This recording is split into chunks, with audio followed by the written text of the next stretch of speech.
Olá, família Pax, mais uma vez ao vivo aqui com vocês, hoje conversando com o nosso querido amigo Alexandre Garzelli, ele que também é o autor da editora Madras, a nossa linda editora maravilhosa. Um grande beijo para toda a família veneziana e todas as pessoas lá, a Gigi, a Bárbara, a Sônia, a Arlete, Genari, o Alex que ajuda a gente, os autores e toda a energia de todo o pessoal aí que compõe a Madras Editora, nossa editora. E hoje o Alexandre Gazelli vai falar sobre o Hierofante, o mestre do templo. Eu vou tomar uma sopa de letrinha para falar direito. Hierofante, o mestre do templo. Ele que é mestre místico, estudioso, palestrante, autor, faz parte de várias ordens iniciáticas. E vamos aí, Silvia querida, sonhei com você. Beijo, vamos conversar. Vamos dar boa nossa live hoje, nessa segunda-feira. Graças a Deus, com calorzinho, né? Apesar do nosso inverno de São Paulo, não tem sol, está quentinho. Ei, Ale, Oi, bem-vindo, tudo bom? tudo bom? Mais para Tudo cima, mais para ótimo? baixo? Não, excelente, tá ótimo. Oh, então tá bom. Excellent. Olá, E cara. aí, tudo Boa ótimo? tarde para você, boa tarde para todos os nossos amigos e amigas da Pax Universal. Mas uma grande alegria em poder estar aqui uma vez mais para a gente conversar um pouco sobre o tarô e mandar um abraço para as três turmas maravilhosas, o pessoal de Alquimia de sábado de manhã, o pessoal de Wicca domingo à tarde, e após a Wicca a gente tem domingo à tarde ainda o pessoal dos Anjos, que ontem fizeram o seu reencontro, o seu contato com o Anjo da Guarda, e são turmas aí maravilhosas. A gente tem uma grande alegria, uma grande felicidade em poder estar compartilhando aquilo que eu digo. Não o que eu sei, porque eu não estou ensinando nada de novo. Eu estou apenas recordando o que todo mundo já sabe, né? Então é uma grande alegria. Muito bom. Alexandre Garzelli bombando no Zoom da Pax aí, três turmas lotadas na energia da força de todos os seres de luz. Você que ainda não fez nenhum curso com o Alexandre, lá no coração, nos próximos participe, né? Não tenho data, nem sei quais serão, mas ele é uma pessoa incrível, um super profissional, e realmente o pessoal está adorando. Bom, eu estou adorando o nosso bate-papo aqui às segundas-feiras, né? Porque assim, eu pelo menos estou aprendendo mais sobre o tarô, né? Porque Sim. eu conheço as cartas, mas eu não conheço profundamente o significado e, enfim, como você está abordando é uma forma muito forte. E hoje vamos falar então sobre o mestre do templo, o Isso. Hierofante. Então, Vamos lá. agora é aquela hora que os nossos amigos aí fazem aquela corridinha em casa. Quem ainda não pegou o seu quinto arcano maior, pegue agora de qualquer tarô, né? Porque, na verdade, existe uma linguagem universal de significado, independente do baralho que você utilize. É claro que é importante aprender essa linguagem universal, depois a pessoa vai escolher o tarô que tem uma maior afinidade, aquele que fala mais ao seu coração. E eu, desde os 15 anos de idade, escolhi como arcanos maiores, eu escolhi o tarô Namur. E temos aqui o Hierofante do Hierofante. tarô Namur.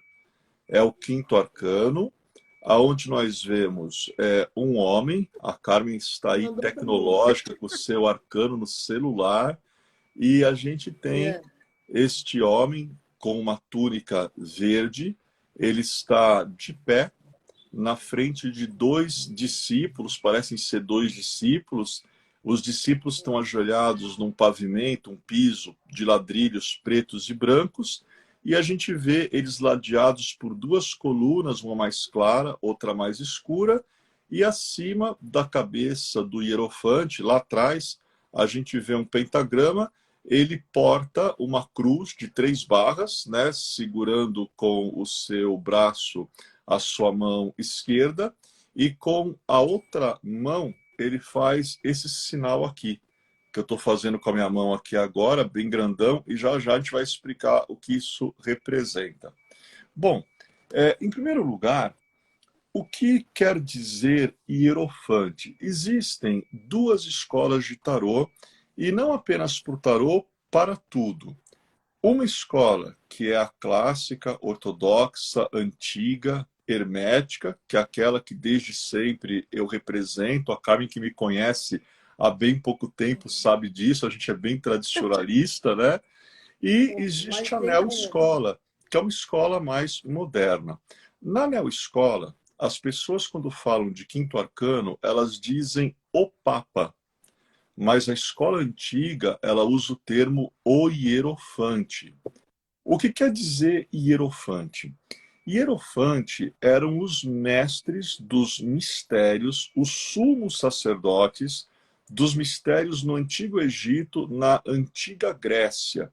Principalmente na Grécia, aqueles que eram responsáveis por transmitir os mistérios de Eleusis, eles eram chamados de hierofantes.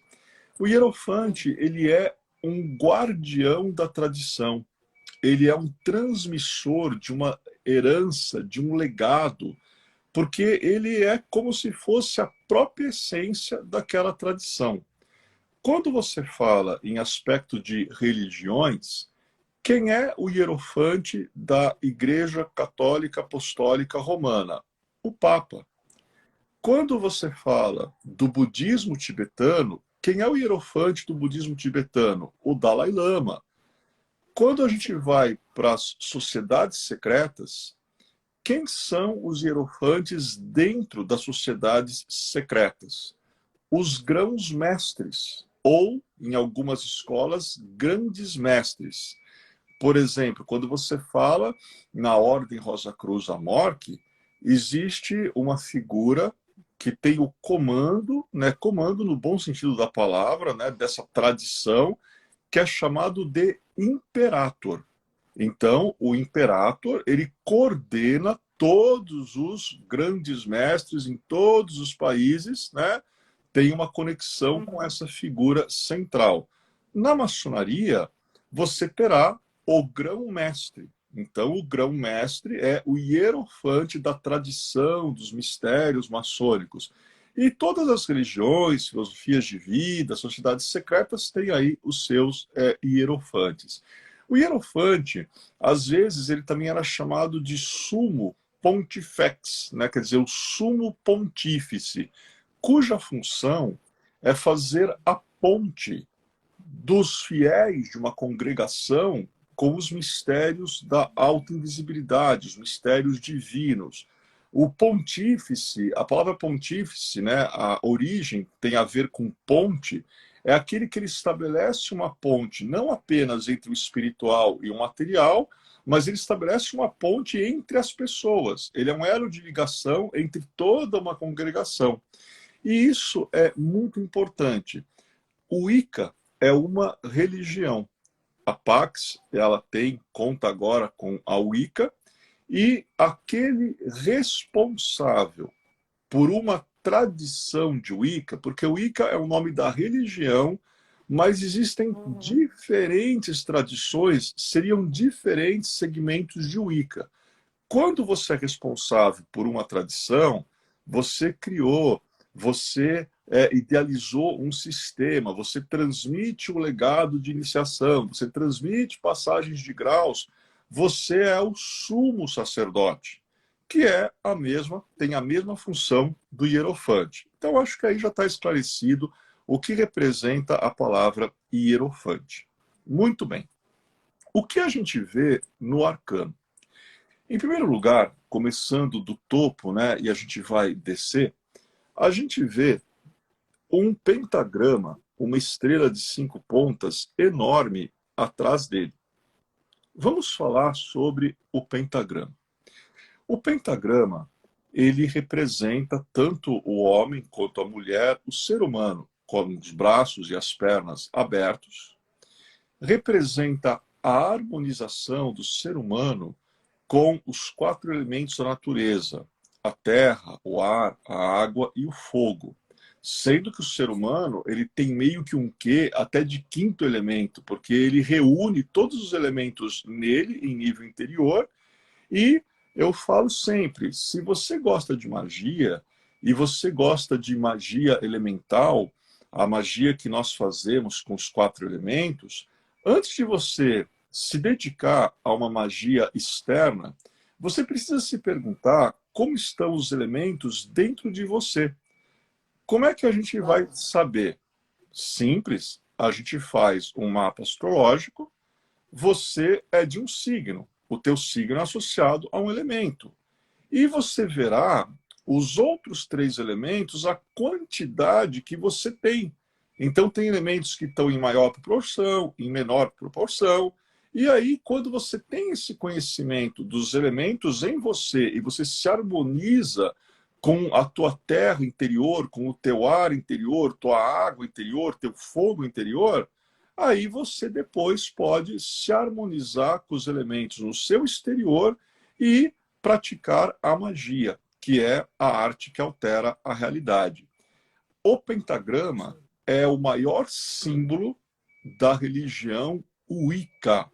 Então, da mesma maneira que o cristão ele utiliza um crucifixo no pescoço, muitos utilizam, da mesma maneira que os judeus utilizam a estrela de Davi, os membros da Wicca, wiccanos, wiccanas, wiccans, eles usam o pentagrama para indicar um monte de coisas. A nossa religião é totalmente focada na natureza.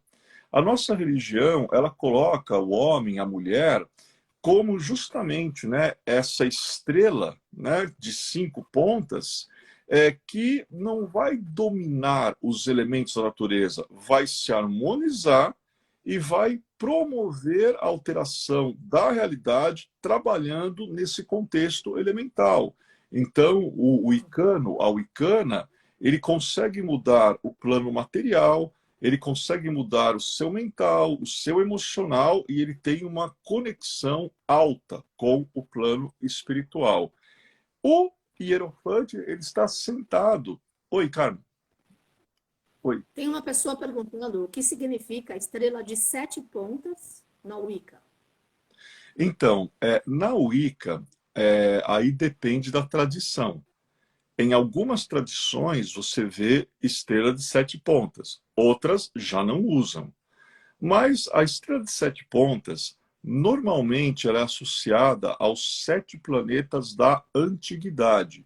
Então, quando você fala em Saturno, Júpiter, Marte, o Sol, Vênus, Mercúrio, a Lua, esses 7 planetas eram conhecidos na antiguidade. Na alquimia, até hoje, a gente fala desses planetas e também em alguns mistérios maçônicos. Então, se a tradição de Wicca, aquela tradição específica, tem uma estrela de 7 pontas, pode estar associado a isso. Agora, quando você fala em estrela de 7 pontas, na teosofia, é um símbolo que representa contato com os mundos, as dimensões, os planos internos, onde vivem os Mahatmas, os adeptos, os mestres. Então, também tem uma conexão com esses mistérios. Uma estrela de 7 pontas, ela pode representar também os 7 corpos do ser humano. Nós temos o corpo físico, do pretérico, consciência objetiva, corpo emocional, consciência subjetiva, intuitivo e divina e poderosa presença de Deus em nós, o eu sou. Bom, enfim, né? O 7 é o número da lei. Né? Então, o 7 simboliza muitos ciclos, ele simboliza muitos elementos, diversas coisas, seja no aspecto religioso, filosófico, ou esotérico, hermético, iniciático. Tá? Então, o hierofante ele está sentado à frente da estrela, o que indica que ele trabalha abaixo da mesma. Ele trabalha no sentido de que a ponta superior do pentagrama representa o nosso chakra laríngeo, o nosso chakra frontal e o Sahasrara chakra. Quando eu vejo um pentagrama com uma ponta só para cima, é o domínio desses chakras, que representam a consciência superior, sobre o Muladhara chakra, que é o chakra raiz, é o chakra básico, que é mais ligado à matéria, é mais ligado aos instintos. Se eu inverto o pentagrama, eu deixo 2 pontas voltadas para cima e uma para baixo, aí eu vou ter um domínio de algo mais instintivo sobre algo mais essencial. Então, pela posição do pentagrama no arcano, a gente pode ver, é uma ponta só. O que se pratica nesse templo, porque eles estão dentro de um templo, visa a evolução da consciência para que ela seja a senhora dos instintos, das paixões, e não a sua escrava, e não ceda a isso, né? Então, primeiras abordagens aí do pentagrama, que é um símbolo muito importante. Agora, é muito curioso, porque o hierofante, como a sacerdotisa, ele está entre duas colunas. Uma coluna mais clara e a outra mais escura. O que isso representa? A coluna mais clara indica lei divina. Existem leis que regem a natureza, a vida e o universo. A coluna escura representa a liberdade de escolha do gênero humano. Você tem liberdade para você escolher o que você quer. Mas se você fizer uma escolha e essa escolha te levar a uma ação que transgrida a lei universal, pela lei de causa e efeito, você vai ter que responder pelo que você fez. Então, quando ele se coloca entre as duas colunas, que são também as duas entradas do templo, simbolizam também a dualidade, é para representar. Ele fica entre as colunas, ele fica no meio. É como se ele fosse naquele símbolo do taoísmo, né? O pessoal fala símbolo do yin yang, mas não é símbolo do yin yang. O nome daquilo é Tao, é o símbolo do Tao. Mas a gente vê que tem uma forma sinuosa no meio, e essa forma é o caminho do meio. Onde está o equilíbrio? O equilíbrio não está nos extremos, o equilíbrio está no centro. Quando você entende que dia, noite, luz, trevas, masculino, feminino, passado, futuro, tudo isso pode ser equilibrado e chegarmos a um terceiro caminho, que é a síntese dos dois extremos. Então, ele bem ao centro, né, das colunas representa isso. Agora, ele tem algumas coisas interessantes, né? O costume que o Papa usa, todo mundo já viu o Papa, na cabeça eles usam um chapéu, alguns chamam de tiara, bem típico, né? Que ele tem uma forma ogival, né? Tem uma forma meio pontiaguda, indica a conexão com os planos superiores. Agora tem um segredo. Se você pegar o costume do Papa, né, tirar da cabeça dele, e você baixar e olhar de cima, você vai ver essa forma aqui. Essa forma essa forma ogival, é chamada de amêndoa sagrada. E ela nasce da intersecção de dois círculos, e no centro é o mistério da sacralidade, que também tem a ver com a sexualidade, mas não estamos falando de sexualidade instintiva, estamos falando da sexualidade sagrada. Então, isso é uma coisa que pouca gente sabe. Se você vê aqui na fronte de alguns deuses indianos, aonde está o Ajna, está o terceiro olho deles, é essa mesma forma, né? Então, isso aí vai nos remeter a mistérios extremamente profundos, né? Bem profundos mesmo, fora que se isso representa uma abertura, então a pessoa que usa um costume desse na cabeça, ela tem abertura para os planos superiores e ela recebe realmente uma luz, ela recebe uma emanação e depois ela tem que transmitir isso para toda a Assembleia, né? Bem interessante esse aspecto. Agora, o que ele tem nas mãos? Em uma mão, ele tem uma cruz, né, uma barra, com 3 barras menores horizontais. É chamado a cruz patriarcal. Por que ele segura essa cruz? Para representar que a influência de Deus, ela está presente nos 3 planos. No plano espiritual, isso é óbvio, né? Deus, ele tem um contexto espiritual. No plano mental, emocional e também no plano material. Então a gente tem que manifestar a vontade do Deus emanador quando nós lidamos com autoconhecimento, quando nós lidamos com emoção, nossos pensamentos e quando nós lidamos com a nossa ação. Então, ele segurando também essa barra indica que ele tem autoridade sobre estes três planos de manifestação, né? E com a outra mão, eu ensinei isso ontem para os alunos que estão contactando o anjo da guarda com a gente. Ele faz esse símbolo aqui, com a mão. Né? Puxar aqui que dá para todo mundo ver. Isso. O que representa esse símbolo? Bom, religião, Carmen, tem duas vias de religião. Existe a via esotérica com X de xadrez, né? O que quer dizer exoterismo com X? A informação esotérica com X é uma informação que todo mundo pode ter acesso. Então, por exemplo, quando você vai numa missa, o que você vê o padre fazendo, que você assiste, você participa, são mistérios menores que a Assembleia pode ter acesso. Então, não tem nenhum problema em você participar daquele cerimonial. Agora, também existe o esotérico com S. Existe a religião esotérica com X, mas a religião esotérica com S. S esotérico é um contexto fechado. Para você ter acesso a uma informação esotérica, você precisa ser iniciado. Ou então, você precisa fazer parte da cúpula daquela religião, independente de qual for a religião. Existem coisas, né? Vamos falar da religião católica, apostólica, romana, eu fui batizado nela, mas hoje em dia é notório. Existe um nível de informação que só o Papa tem acesso.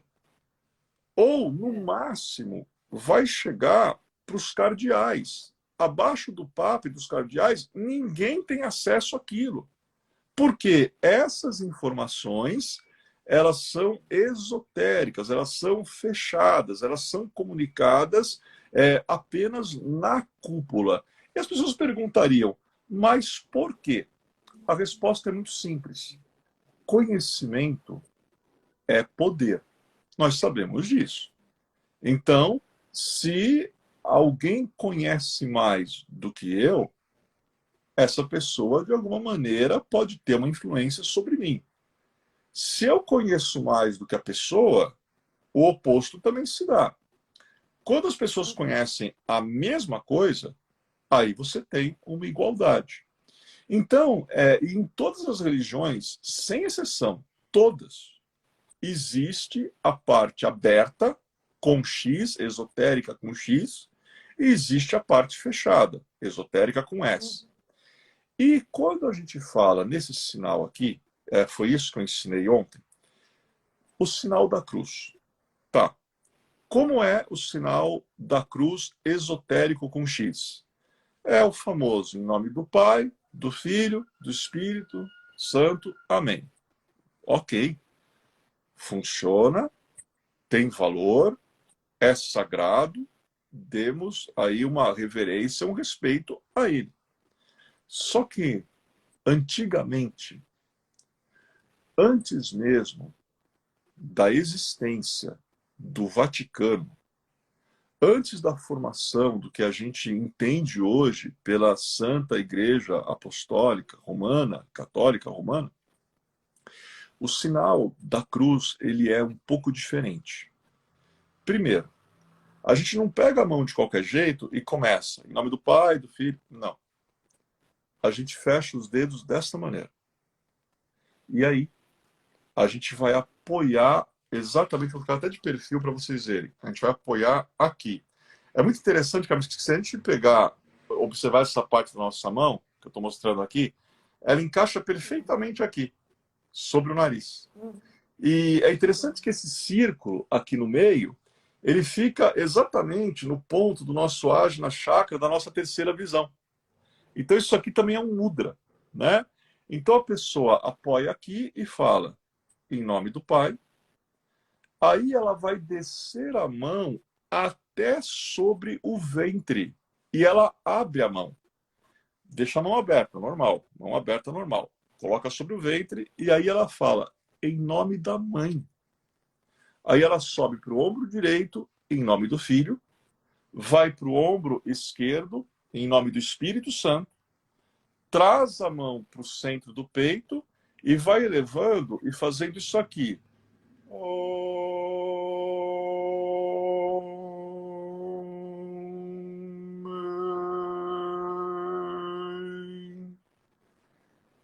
Isto é o sinal antigo, em nome do Pai. Aí, quando você desce, em nome da mãe. A mãe é a grande deusa, é a grande senhora, é a grande rainha. Os antigos, eles não excluíam a mãe da equação. Não, né? Até porque a gente já conversou aqui com a Carmen, e eu falei que lá na época do Paleolítico, no Neolítico, épocas muito antigas, e nos primórdios das civilizações, o que havia era a cultura da deusa, a cultura da grande mãe, que é sagrada. Então, por isso que é dito, em nome do pai, em nome da mãe, aí em nome do filho, aqui no ombro direito. Por que o filho fica no ombro direito? Porque se você pegar a árvore da vida, da Kabbalah, e você olhar, você verá que a Séfira, que fica nessa posição, é associada aos filhos do Deus emanador, aqueles que vêm para a Terra para serem os pontífices, os sumos sacerdotes, Krishna, Buda, Mestre Jesus, o Cristo. E aí depois a mão vai para o lado esquerdo, em nome aí do Espírito Santo, né?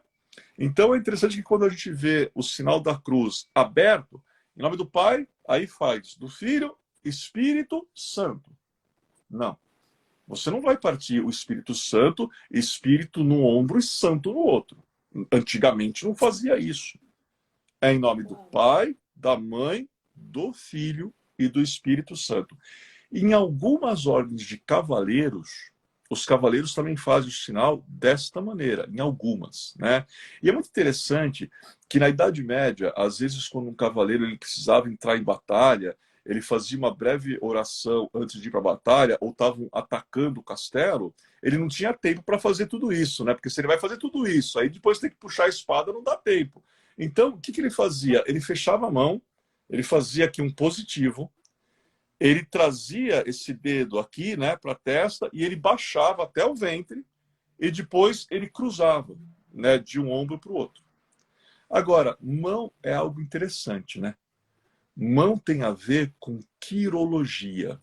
E aí as pessoas perguntariam, não, mas acho que o Alexandre errou, é quiromancia. Não, não errei não.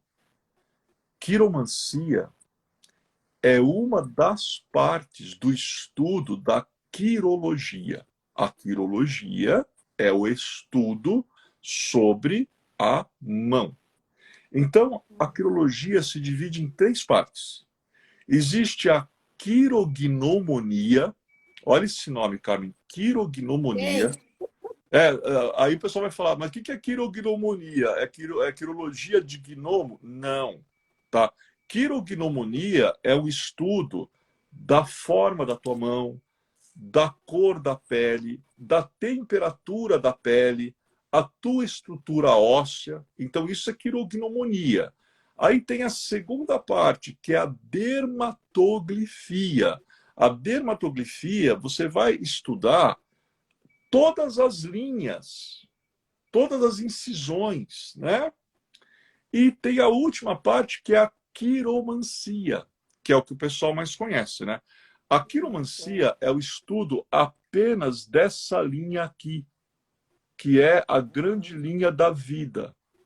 Então você pega, você gradua essa linha inteira e aí você vai estudando, né, o que ocorre ao longo da vida de uma pessoa.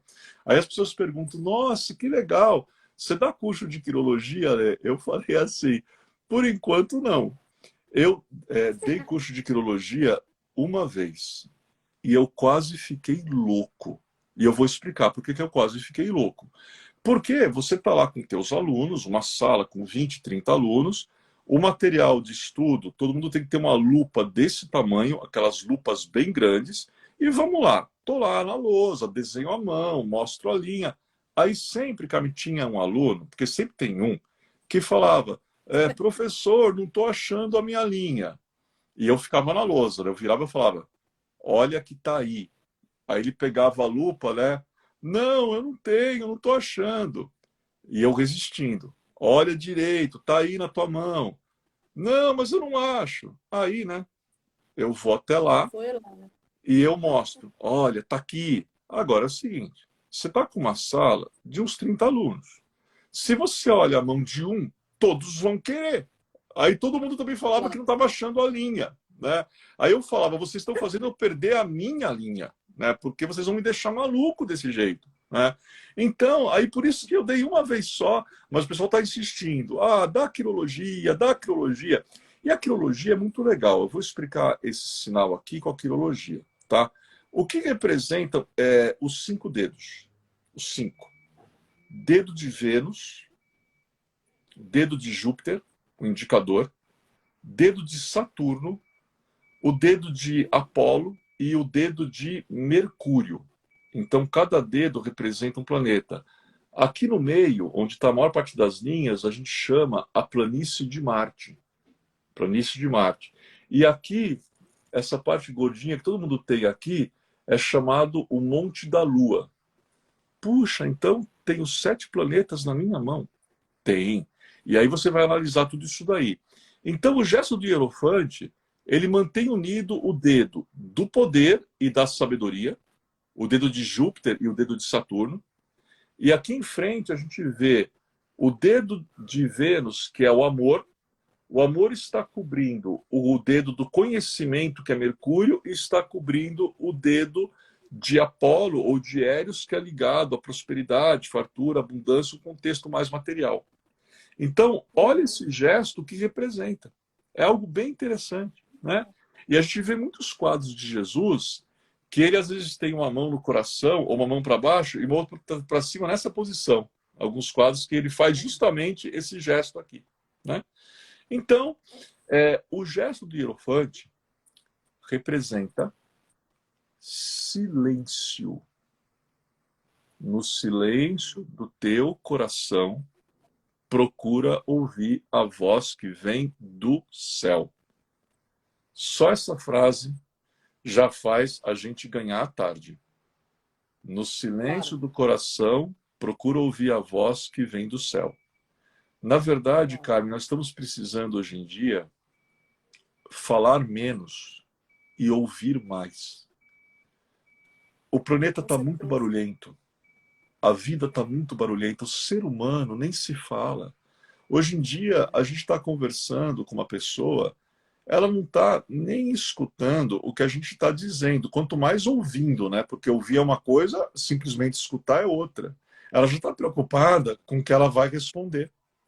Então, a gente precisa, no silêncio do coração, aprender a ouvir a voz que vem do céu, a voz que vem do alto, das consciências elevadas, porque se a gente der oportunidade para o silêncio falar conosco, nós vamos ficar mais calmos, equilibrados, harmoniosos, controlados e não vamos errar nas nossas decisões. Você só erra nas suas decisões quando a tua mente está barulhenta. Quando ela está muito cheia de coisa, você não tem capacidade de raciocinar, de pensar. Quando você está silencioso, até é mais fácil você tomar qualquer tipo de decisão. Isso é bem interessante, né? E a gente tem, então, ele segurando a cruz e fazendo esse gesto.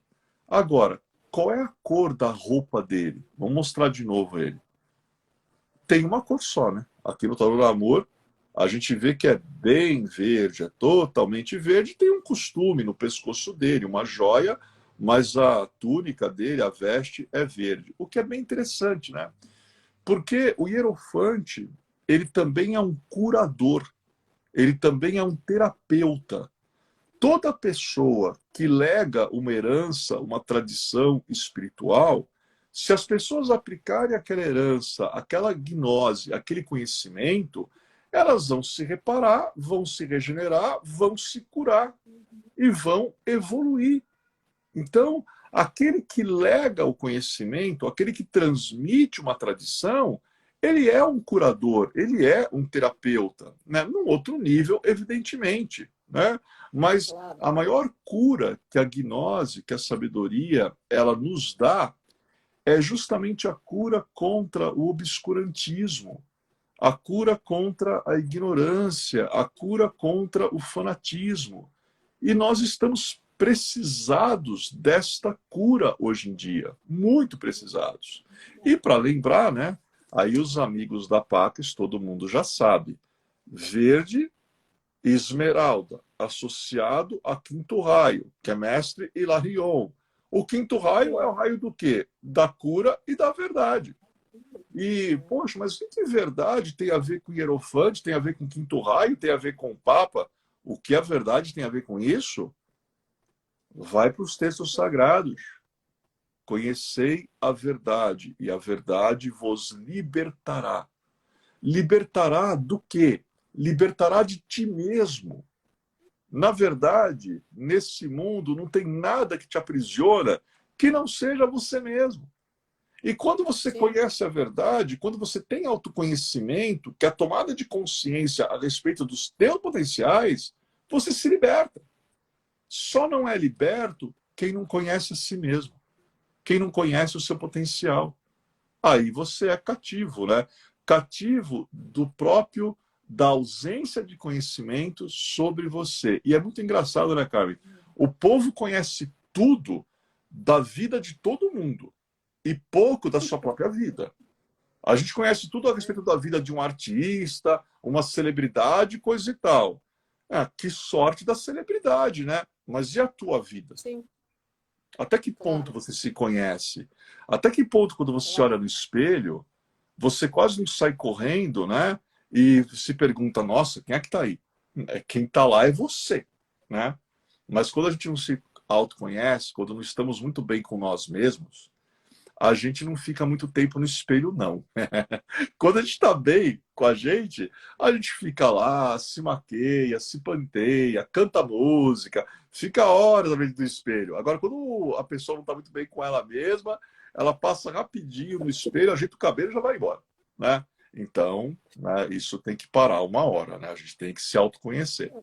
Agora, na frente dele, existem, e aí até a Carmen vai olhar no arcano dela, existem dois discípulos, e se reparar, eles parecem iguais, mas eles não são iguais.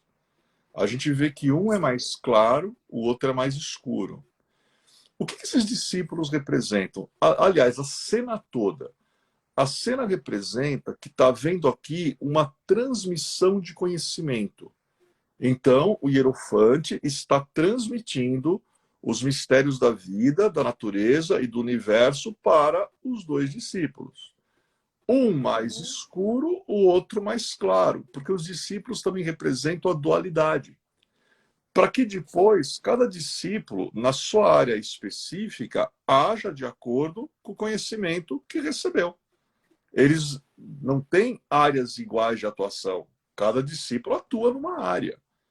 Mas o conhecimento é o mesmo para os dois. E depois cada um deles vai utilizar de acordo com a evolução da sua consciência.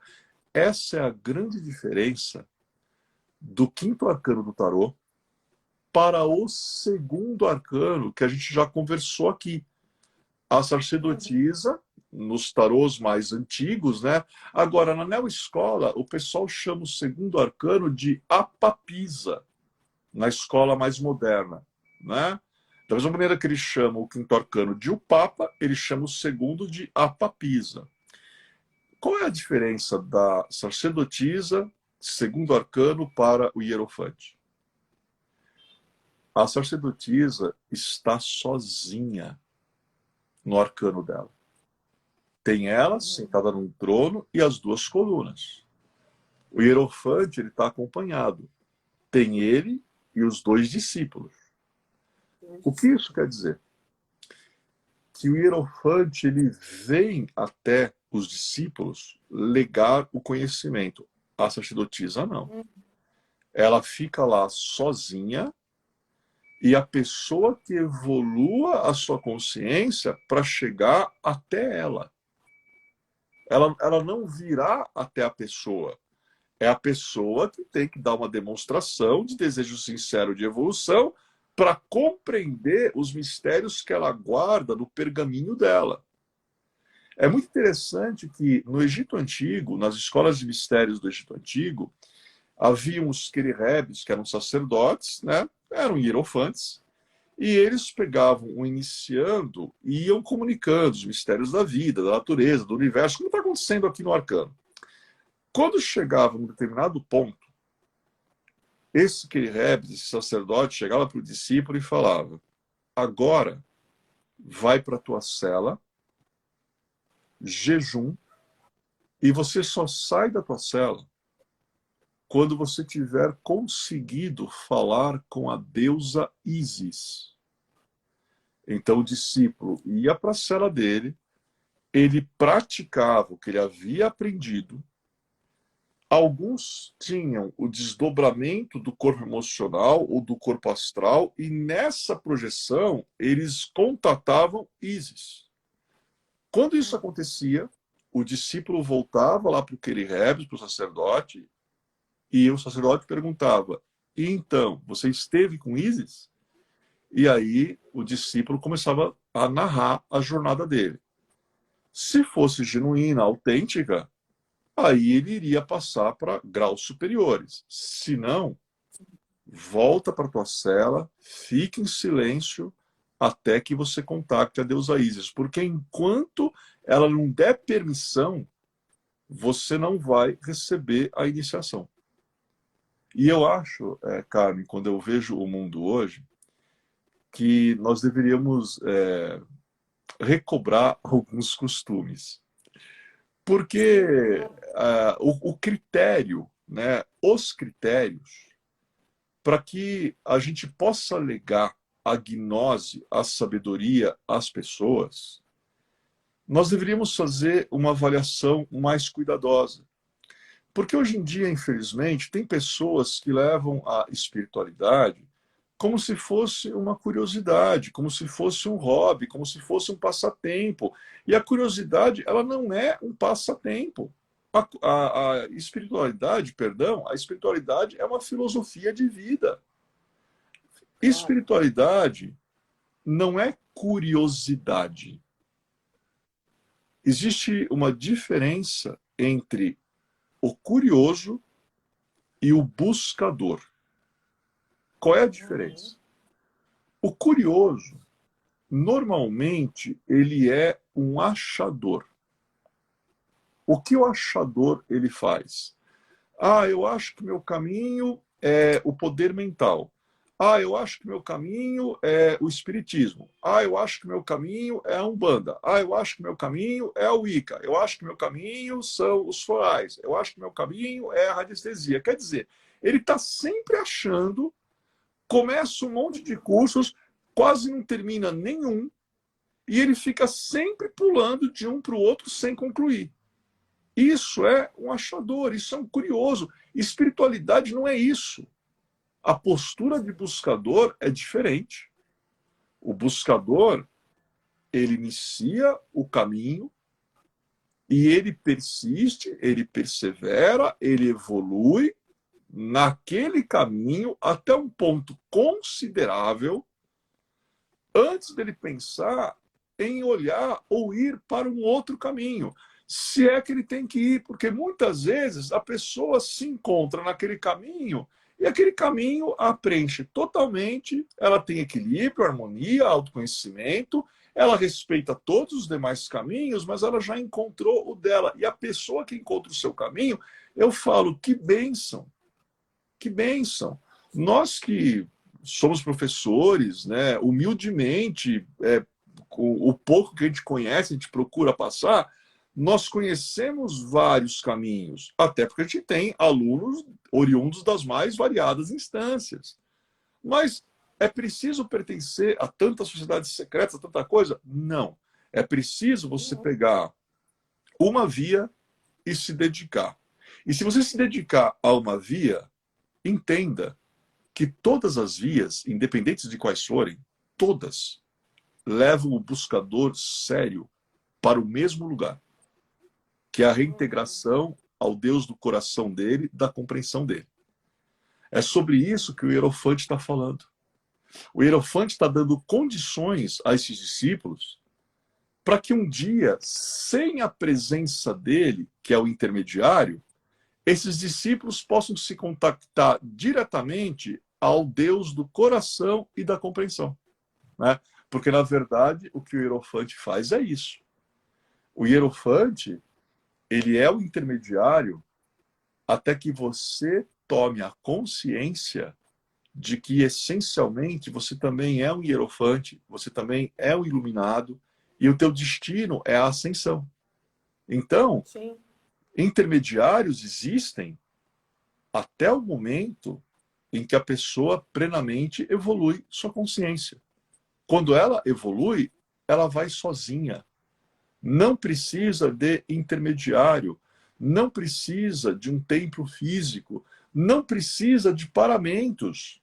É a comunhão do teu coração, da tua alma com o Deus emanador. Sim. Isso é o caminho do buscador. Só que isso não tem a ver com curiosidade. Isso tem a ver com Claro. busca séria, tem a ver com dedicação. E hoje em dia as pessoas estão meio que fazendo um hobby, fazendo um turismo, pulando de um caminho para o outro, não concluindo. Eu vou falar uma frase aqui da culinária, né, para todo mundo entender, de maneira bem simples, né, como é que nós devemos lidar com busca espiritual. Busca espiritual é como fazer pão. Você prepara a massa do pão e você coloca o pão no forno e fecha. Agora, se você ficar toda hora abrindo o forno, aquele pão não vai crescer. Então, busca espiritual tem a ver com fazer pão. Coloca o pão, fecha o forno, ou seja, se fecha no caminho, leva a sério, que aí você vai ter pães para dar e vender. Vai ser uma multiplicação dos pães. Agora, enquanto ficar toda hora abrindo a porta lá do forno, não tem condição, né? E a gente vê, eles estão sentados, né, entre um ladrilho preto e branco, aqui o pavimento mosaico, estou mostrando bem aqui, né, os quadrados, né, quadrados pretos e brancos, né, que existem dentro das lojas maçônicas. A Carmen sabe, porque ela já foi nos visitar na maçonaria. E esse quadriculado preto e branco representa a dualidade presente em todo o universo, né? Poxa, então vocês estudam isso na maçonaria? A resposta, também. A gente estuda um monte de coisas e isso também, né? E a gente vê essa cena maravilhosa, a gente vê que o arcano é regido pelo número 5, e o número 5 ele é um número de transformação, energia, dinamismo, movimento. É importante para o arcano quinto a nossa interação, as relações humanas, a troca de conhecimento, o compartilhar de gnose, o compartilhar de sabedoria, para que não apenas você cresça, mas você também cresça junto com o teu irmão, junto com a tua irmã. Então, quando o arcano aparece numa consulta, a pessoa precisa voltar a cabeça dela para qualquer tipo de estudo. O que nós vamos estudar, o que nós vamos aprender, no que nós vamos evoluir, o que nós vamos receber como legado de sabedoria e o que também nós vamos passar como legado de sabedoria. Porque todo ser humano tem sempre alguma coisa para ensinar. E todos nós temos muitas coisas para aprender. O que a gente sabe é uma gota. O que nos falta aprender é o oceano inteiro. E se você entende isso, o Hierofante te recebe, a tradição te recebe, de braços abertos, fala, vem aqui que eu vou legar para você a gnose, a sabedoria, o conhecimento secreto. Isso é fantástico, maravilhoso, né? E esse foi o Hierofante, o arcano de hoje, né? Bom. Aí. Adorei, uma super aula, como sempre, né? Eu quero só falar duas coisinhas. Primeiro, perguntaram se fica gravado a live. Fica gravada a live aí no IGTV, no Instagram. Quem quiser entrar em contato com o Alexandre Garzelli, tem aí o Instagram dele, vocês entram em contato direto com eles. Para quem está perguntando se a Pax não vai mais abrir, a sede da Pax está abrindo em dias específicos só para alguns rituais. Por quê? A nossa linha de frente é composta pela querida Sloane Lacerda, que hoje faz aniversário, e ela está em férias esse mês, fora de São Paulo. Pela Super Liza, que está com a gente há 26 anos, a Super Liza não tomou ainda a segunda dose da vacina, vai tomar no final de setembro, e eu não vou expor a Super Liza direto lá, porque nós seguimos o protocolo de saúde da cidade, do governo do estado de São Paulo, e também o bom senso, né? Vai abrir sim, só que ainda não temos data definida. Eu estou esperando o senhor-chefe, bem-amado mestre Saint-Germain. Agora, não vai ser mais de quarta a domingo como nós fazíamos. Vão ser nos dias específicos para as atividades específicas. Nossos profissionais estão atendendo presencialmente lá, em alguns dias da semana e no final de semana, e também via WhatsApp e via Zoom, pessoas de vários lugares do planeta, está sendo muito bom. E eu vou continuar, independente da sede estar aberta ou não, eu vou continuar com vocês todo dia às 3 da tarde e às 5, conforme foi pedido pelo bem-amado mestre Saint-Germain. Então, qual o objetivo de abrir a porta? Porque está todo mundo abrindo, o mestre falou que ainda não é momento, certo? Então, eu estou só esperando e a gente faz tudo com muito pé no chão, com muito cuidado. Me importa que todos nós possamos ter saúde para continuar servindo a Deus e para que todos nós possamos entender aí esse nosso novo processo de aprendizado e de amadurecimento. Eu não tenho a menor pressa de abrir a porta para dizer reabrimos, porque mesmo quando reabrir, não vou querer muita gente lá dentro ao mesmo tempo, porque eu estou seguindo a diretriz do plano espiritual, que é o que a gente tem feito. É isso, desculpa. E a gravação, então, da live com o Alexandre está aí na nossa página, no Instagram, e todas as outras entrevistas com ele também. E já vão anotando no coração para ficarem ligados aí no próximo curso do Alexandre Garzelli. Pode ser esse aí de que você falou, não só, não é a quiromancia. O que é que a quiromancia faz parte do que mesmo? Da quirologia. Não, A Carmen, quiromancia. antes da gente falar da quirologia, o pessoal dos anjos ontem, né, já falaram, né? Ah, mas depois do primeiro módulo, que é o anjo da guarda, nós teremos os 7 grandes arcanjos. Então o povo já está Claro. pedindo, né? E uma Não, tudo coisa, bem. Eu vou no seu fluxo. e algo que eu falei para eles também, não, a gente vai ter com calma, e o que a Carmen falou é muito importante. Critério nestas aberturas, gente. Sabe que Claro. parece que deu uma empolgação agora, mas a gente observando sabe que em verdade não estamos ainda livres de coisa alguma. Então tem que ter 100%. muita paciência, critério, coisa e tal. Mas eu comentei com eles, esses alunos maravilhosos aí dos Anjos, do nosso grupo de dinâmica e desenvolvimento para adolescentes. Eu falei, olha, quando tudo isso passar, eu já tenho conversado com a Carmen há muitos meses. A gente vai querer também fazer o grupo para jovens na Pax, né? Reabrir Legal. totalmente nova edição, né?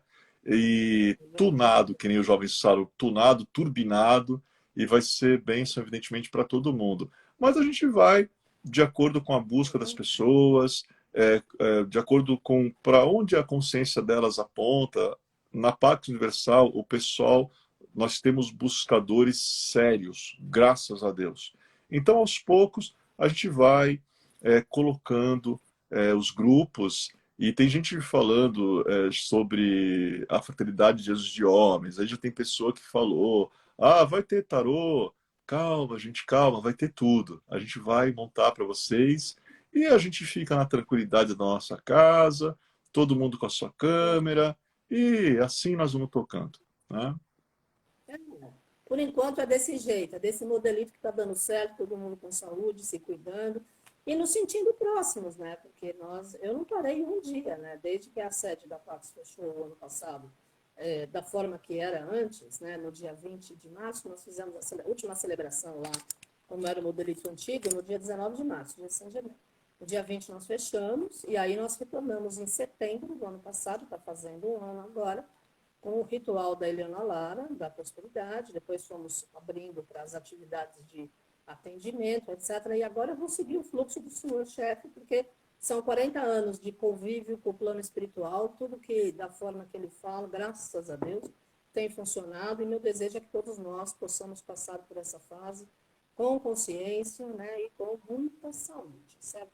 Ale, a gente tem 5 minutos. Antes de você deixar sua mensagem final, eu quero convidar os nossos amigos. Amanhã nós teremos uma live muito especial com meu querido amigo Albano Macedo. Amanhã é aniversário do Albano, inclusive. Olha que legal, que coincidência que não é coincidência. Mas foi coincidência mesmo. E ele vai estar falando amanhã sobre os 3 motivos para aproveitar os aspectos astrológicos dos próximos meses. Então, vamos aí entender como é que vai estar o céu nos próximos meses até o final do ano, com o nosso querido astrólogo oficial da Pax, o Albano Macedo. Está com a gente há 40 anos, desde o início, né? Ele, a esposa dele, a Luciana, o Eric, o filho, enfim. Todos nós, né? Por isso que eu falo família Pax. Fomos crescendo juntos, né? Então, eu espero todos vocês amanhã aqui, às 5 da tarde, conversando com o Albano Macedo para entender o céu dos próximos 3 meses. E quem quiser assistir todas as lives com o Alexandre Garzeri e com os outros profissionais, fica tudo gravado aí, tudo que a gente está fazendo desde o ano passado. Ok, Ale, 4 minutos, o tempo é seu. Legal, 4 minutos, né, de 5, aí passou para 4, aí 5 eu ia falar, nossa, em homenagem ao Hierofante, que é o quinto arcano, mas 4 minutinhos está ótimo também. E depois da gente falar, explicar todo esse material a respeito do arcano, o Hierofante e o Papa, eles lembram muito a ideia de religião, né? O termo religião vem do latim religare, ou seja, é uma via através da qual nós podemos nos religar ao Deus do nosso coração e da nossa compreensão. Agora, nós começamos na via religiosa, buscando esse religare, e vamos permanecer algumas encarnações aqui na Terra desta maneira. Depois de um certo tempo, além da via do religare, que nunca se deve deixar a religião, jamais. Religião é importante para o crescimento do ser humano, seja lá qual for a religião. A gente se envolve nas sendas de conhecimento, que são as sendas das sociedades secretas, fraternidades iniciáticas, ordens herméticas. E aí, progredindo um pouco mais, oriundos do religare, oriundos da via da iniciação, a gente vai tomando a consciência de que o templo somos nós. E esse templo, ele guarda uma essência que é divina. E aí, quando entendemos isso, a religação está completa. Como o Mestre Jesus o Cristo diria, está consumado. Você consciente de que é Deus em ação, e após isso o que vem é ascensão e reintegração à tua origem, que é uma origem divina. Você não é um ser humano oriundo da Terra. A Terra, o planeta, claro, tudo isso aqui é muito bom. Mas você é oriundo do Deus emanador, como os gnósticos chamam a divindade maior, o Deus emanador. E é para o Deus emanador que nós vamos retornar, nós vamos nos reintegrar. Ter consciência de que esse Deus já existe dentro de nós e de que somos nós é o real sentido da palavra religião, para que você seja o hierofante de si mesmo e com a tua luz abençoe o mundo, a vida, a natureza e as pessoas. Paz profunda para o teu corpo, para a tua mente, para o teu coração, para a tua alma, e namastê. O Deus que vive em mim saúda o Deus que vive em você. Ufa, e ainda sobrou 1 minuto. Viu que legal? Olha. Gratidão, Ale. Segunda que vem você vai falar sobre. Nós Segunda vamos... que vem. Sim, a gente vai falar sobre o sexto arcano, que é o enamorado. Mas não se preocupem que esse nome está muito simples. Já já eu mando meus termos incríveis para a Carmen, que ela adora, e vocês vão ver o título que vai ter nossa próxima live.